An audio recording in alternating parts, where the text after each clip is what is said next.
Good morning. Hope everybody's doing well.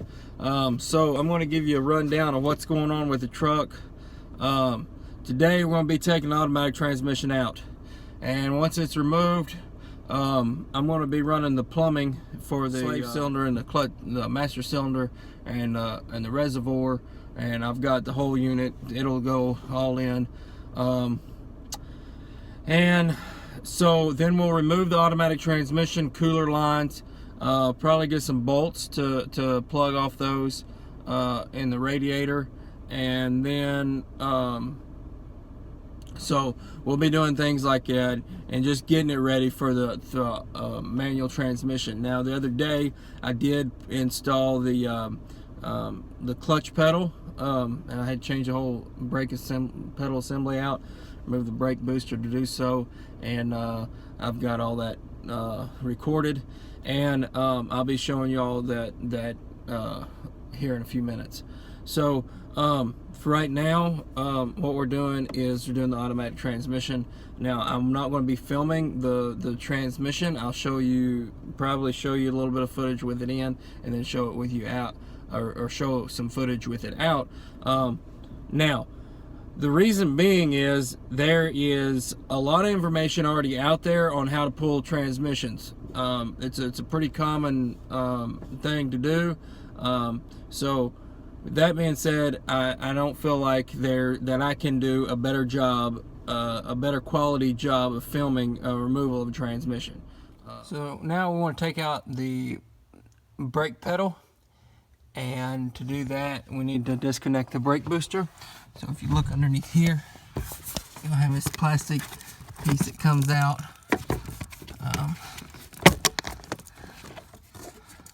Not plastic, foam, the firewall, and it's hard to get up underneath here. Basically, you'll have a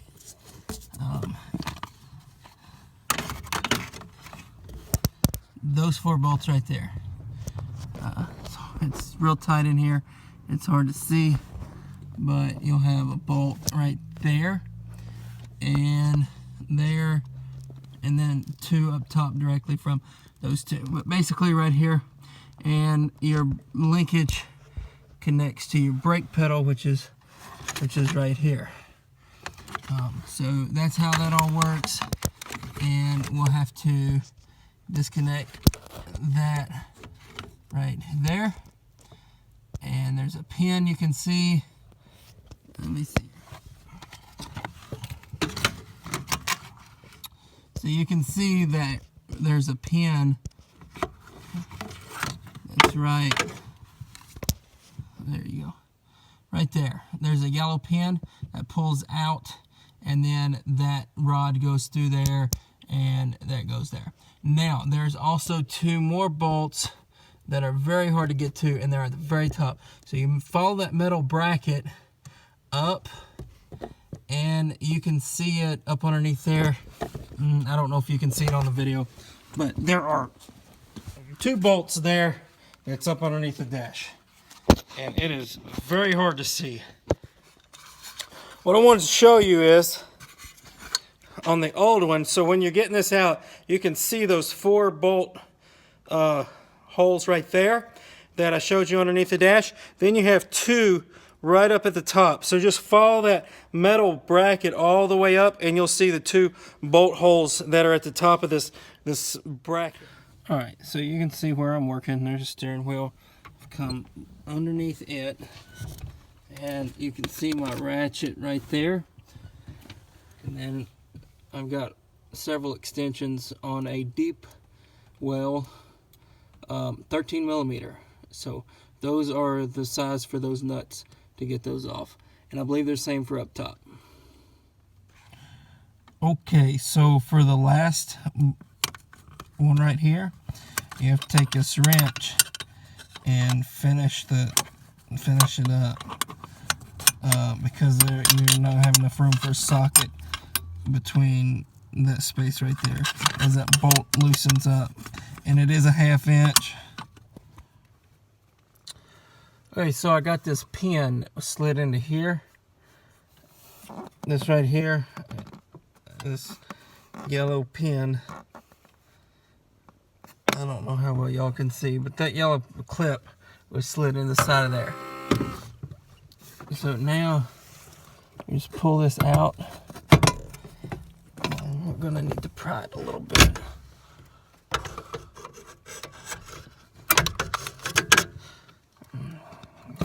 So now there's a ring. Let me flip this around. So now there's a plastic ring bushing. You need to save that because it'll fly off there pretty easily. And this should just slide right off that little peg.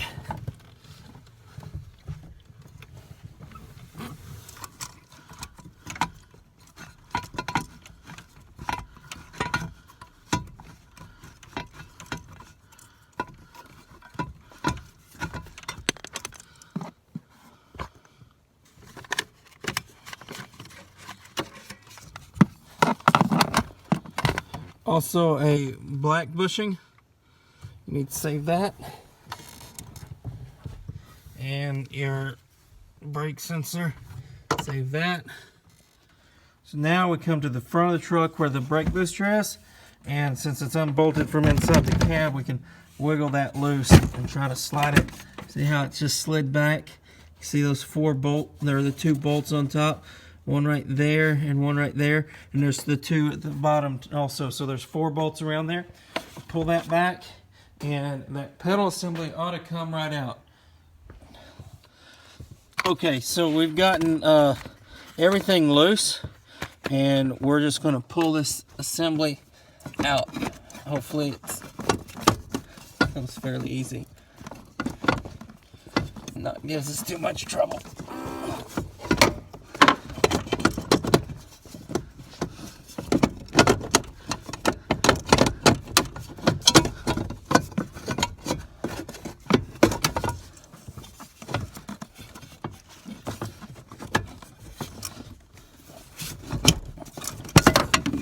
There it comes out.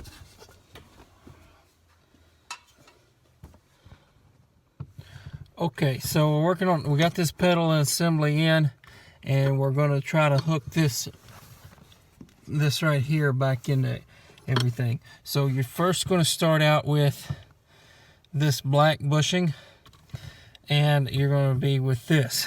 So the way this goes is this going to set forward. Okay, let me look at this. Okay, so this little hook, it'll be just like this. And then this, let me see if I can get the camera. Okay, so this will slide into this just like that. That black bush is going to slide right in there. Then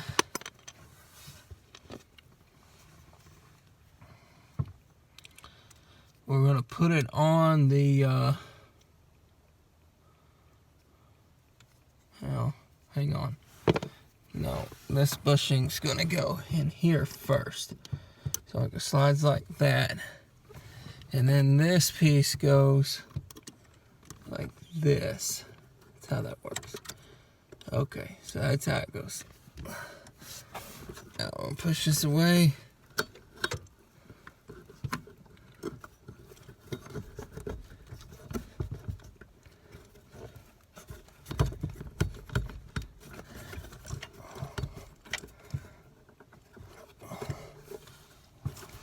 Alright, now I got this back. I'm gonna have to wrestle with this thing. Okay. There we go. So that slides on like that. So then it sends, it pushes into that. Alright. Now we've got our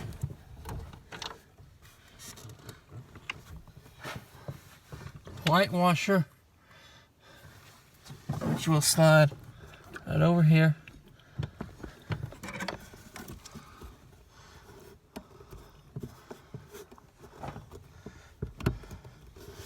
And then we'll have our yellow pin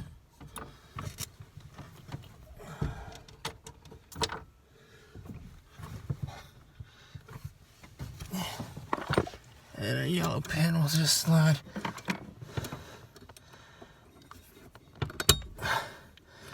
right into there, like that. There we go. Now, the brake pedal is back together. And it's just hooked up. We're good to go. Okay, we've got our clutch and brake pedals installed. I'll get some covers and put on them later, but that's just cosmetic. They'll work. I've got the brake pedal, it's all put back together, and the clutch, we'll worry about the clutch whenever we install the master cylinder and slave cylinder. The master cylinder will just bolt to that pedal, the clutch pedal.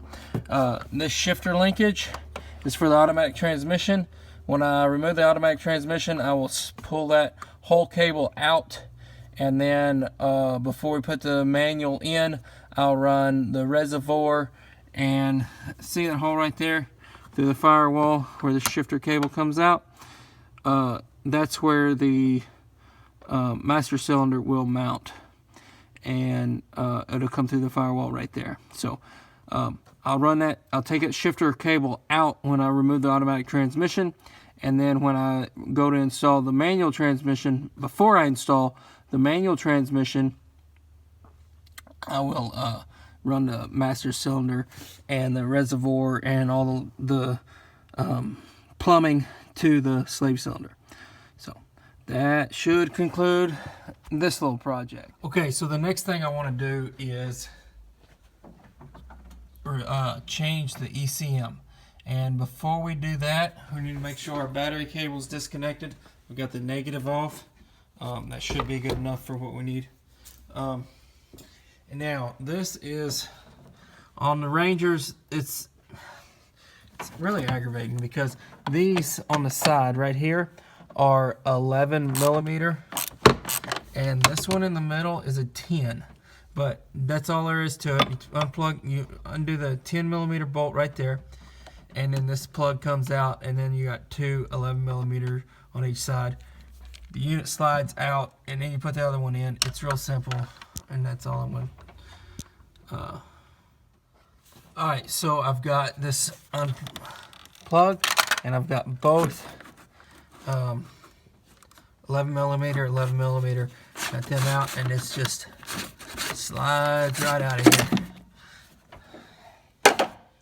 Okay, so I got the ECM out of a 95 Ford Ranger, and no, actually I think this was like a 97. Anyway, it was a two-wheel drive 4.0 manual. So on these, the didn't really matter whether you had a it really doesn't matter about the four-wheel drive, because the four-wheel drive is controlled by another unit. So all you need is ECM out of a manual 4.0, and should be good to go. I guess we'll find out in a few days, but no, the way they're wired up, the transfer case is wired separately. So these two bolts.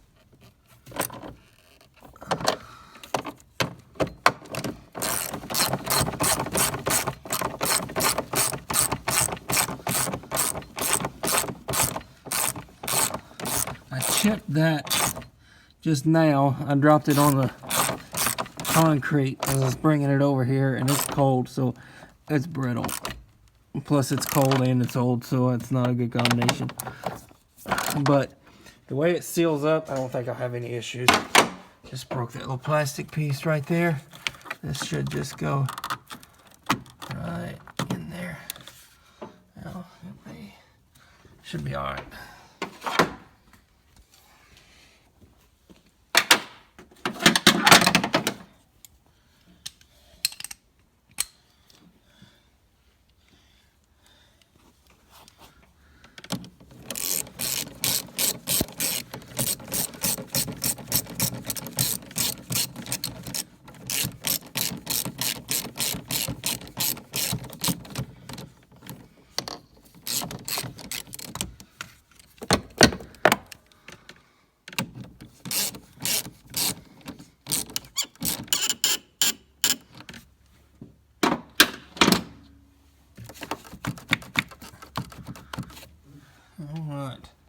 Now,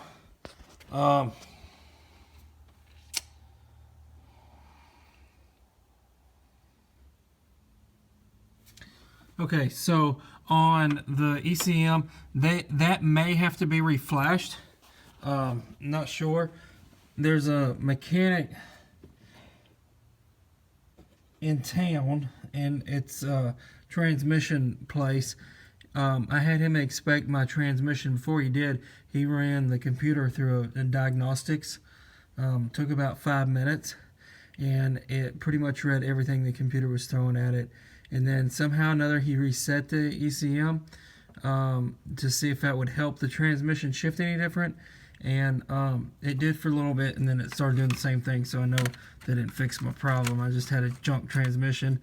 And then 3 weeks later, I found out that yeah, it was really junk. But anyway, so I may have run into an issue where I need that done again, and I'm not sure exactly what that's called. But I wanna see if I've got any issues out of it. I'll just take it to the transmission place and tell him to do his thing with this high-tech scanner. So what I want to do now is put in the new slave cylinder. So there's a bolt there, 10mm bolt there, and one on the other side. So we'll just do that right quick. Shouldn't take but a minute.